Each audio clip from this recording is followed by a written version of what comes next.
میدان قیامت ہوگا، ساری مخلوق جمع ہوں گی، لوگ پریشانی کے عالم میں ہوں گے، وہاں پر اللہ کی حمد ہوگی اور اللہ کے ساتھ ایک ہستی اور ہوگی جس کی تعریفیں ہو رہی ہوں گی، جس کی شانیں بیان ہو رہی ہوں گی، لوگ جس کی حمد کر رہے ہوں گے۔ وہ کون ہوگی؟ فرمایا عسیٰ ان یبعثک ربک مقاما محمودا، قریب ہے وہ وقت اے حبیب آپ کا رب آپ کو اس مقام پر کھڑا کرے گا جہاں سارے لوگ آپ کی تعریفیں کر رہے ہوں گے،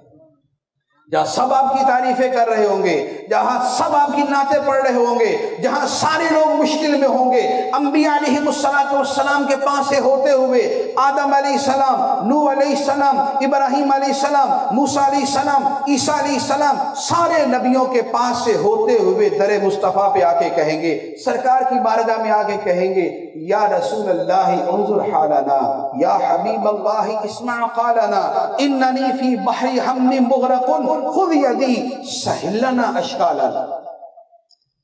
یا رسول اللہ ہمارے حال پہ نظر کیجئے، یا حبیب اللہ اسمع قالنا، اے اللہ کے حبیب ہماری فریاد سنیے، اننی فی بحر ہم مغرق، میں غموں کے دریا میں ڈوبا ہوا، میں پریشانیوں اور مصائب کے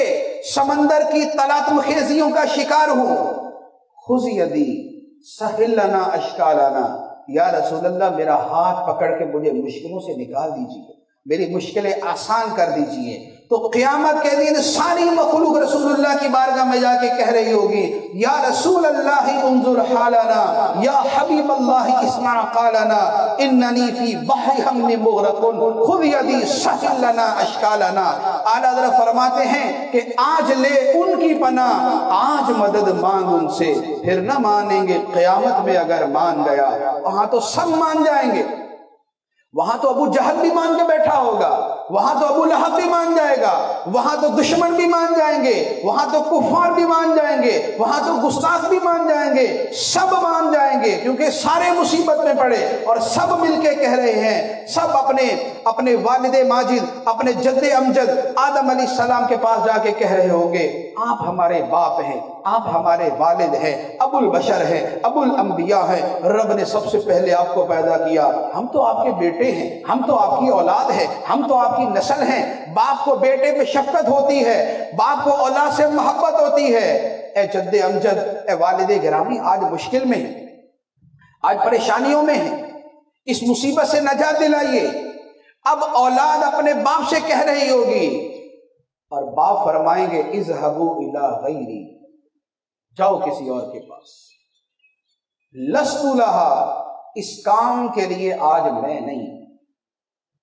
اذهبوا الی غیری، جاؤ کسی اور کے پاس، آج اس کام کے لیے میں نہیں۔ اس کے بعد نوح علیہ السلام، پھر ابراہیم علیہ السلام، موسیٰ علیہ السلام، ہر ایک کے پاس جا کے بڑے قصیدے پڑھیں گے، بڑی شانیں بیان کریں گے، حضور آپ ایسے تھے، حضور آپ ایسے تھے، آپ کا یہ مرتبہ تھا، رب نے آپ سے کلام کیا، کوہ طور پہ بلایا، رب کے جلوے کی تجلی آپ نے دیکھی، آپ کی خاطر کوہ طور کو سرما بنا دیا گیا۔ ابراہیم علیہ السلام، آگ ٹھنڈی کر دی گئی، بیٹے کے لیے جنت سے مینڈا بھیج دیا گیا، اور جن کے نام کو رب نے روشن کر دیا، اولین و آخرین میں جن کا چرچا کر دیا، ان کے پاس جا کے بھی بات کریں گے، وہ کہیں گے خلیل اللہ تو ہوں لیکن لست لہا، آج اس کام کے لیے میں نہیں۔ اذهبوا الی غیری، جاؤ کسی اور کے پاس، میرے علاوہ کسی اور کے پاس چلے جاؤ۔ بالآخر عیسیٰ علیہ السلام کے پاس پہنچیں گے اور وہ فرمائیں گے کہ آج اس میدان محشر میں، آج رب کی بارگاہ میں، اس پیشی کے اندر صرف ایک ہستی ہے جو بے غم ہے، جسے پریشانی نہیں، جسے کوئی ٹینشن نہیں، جو بالکل پرسکون ہے، جو رب کی رحمتوں کے اندر ہے۔ جاؤ ان کے پاس چلے جاؤ، اذهبوا الی محمد، جاؤ محمد مصطفیٰ صلی اللہ علیہ وسلم کے پاس۔ اب سارے وہاں پر آئیں گے، اب وہاں کی عرض کریں گے یا رسول اللہ انظر حالنا، پھر اس کے بعد سرکار شفاعت کریں گے، وہ ایک طویل حدیث ہے۔ نبی پاک صلی اللہ علیہ وآلہ وسلم سجدہ کریں گے، رب فرمائے گا ارفع رأسک یا محمد سل تعطیٰ واشفع تشفع قل تسمع، آپ بولیے آپ کی سنی جائے گی، آپ مانگیے آپ کو دیا جائے گا، آپ شفاعت کیجئے آپ کی شفاعت کو قبول کیا جائے گا۔ نبی پاک علیہ السلام عرض کریں گے مولا مخلوق کا حساب شروع کر دے، یا اللہ ان کا حساب شروع کر دے۔ نبی پاک علیہ السلام بولیں گے تو سب کا حساب شروع ہو جائے گا، سب کا حساب شروع ہو جائے گا۔ اب لوگوں کو تھوڑا سا سکون ملے گا، کہیں بھی جائیں کم از کم اس گرمی سے، پسینے سے، شدت سے، یہ سورج کی تپش سے، یہ تپتی ہوئی زمین سے کم از کم جان تو چھوٹی۔ اب جب نبی پاک علیہ الصلوۃ والسلام کے کہنے پر رب لوگوں کا حساب شروع کرے گا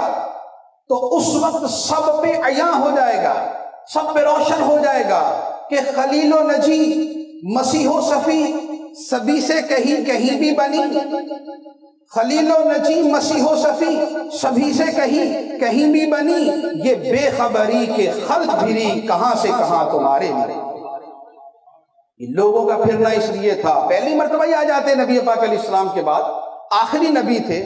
لوگوں کو پتا تھا آخری نبی، لوگوں کو پتا تھا اللہ کے محبوب ہے، ہمیں بھی آج پتا ہے، پوری حدیث بھی سن لی کہ حساب شروع ہوگا نبی پاک علیہ السلام کے کہنے پر، آج پتا ہے، قیامت کو بھول جائیں؟ کیوں؟ اس لیے کہ اللہ تعالیٰ سارے نبیوں کے پاس سے یوں گھماتے ہوئے آقا کریم علیہ السلام کی بارگاہ میں لائے گا تاکہ پتہ چل جائے کہ خلیل و نجی، مسیح و صفی، سبھی سے کہیں بھی بنی، یہ بے خبری کہ خلق بھری کہاں سے کہاں تمہارے لیے۔ اور اعلیٰ حضرت فرماتے ہیں زمین و زماں تمہارے لیے، مکین و مکان تمہارے لیے، چنین و چنا تمہارے لیے، بنے دو جہاں تمہارے لیے، دہن میں زبان تمہارے لیے، بدن میں ہے جان تمہارے لیے، ہم آئے یہاں تمہارے لیے، اٹھے بھی وہاں تمہارے لیے۔